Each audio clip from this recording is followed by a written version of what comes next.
पाकिस्तान की तारीख का इस पाकिस्तान के पसमानदा तरीन इलाके के लिए सबसे बड़ा तरक्याती प्रोग्राम 3 साल के अंदर 600 अरब रुपए 9 पाकिस्तान के पसमानदा तरीन अजला के अंदर खर्च किए जाएंगे। एक मरबूत हिकमत अमली के तहत किए जा रहे हैं, जो एक नया तरीक़ेकार है हमारा काम करने का।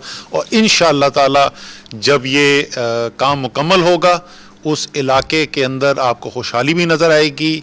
वहाँ की अमन आमा की सूरत हाल पहले से बेहतर हुई है, इंशाअल्लाह उसके अंदर मज़ीद बेहतरी होती हुई नज़र आएगी।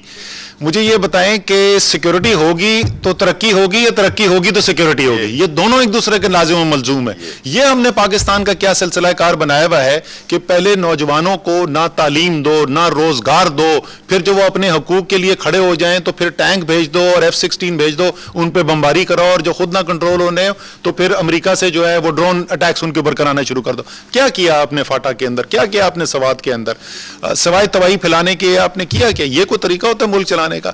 उनको बाइख्तियार करें, उनको रोजगार दें, उनको पूरा पाकिस्तानी, उनको वही हिस्सा दें, मौका दें पाकिस्तानी होने का जो इस्लामाबाद, लाहौर और कराची वाले को है। इंशाअल्लाह ताला वो हमसे ज्यादा बेहतर काम करके दिखाएंगे।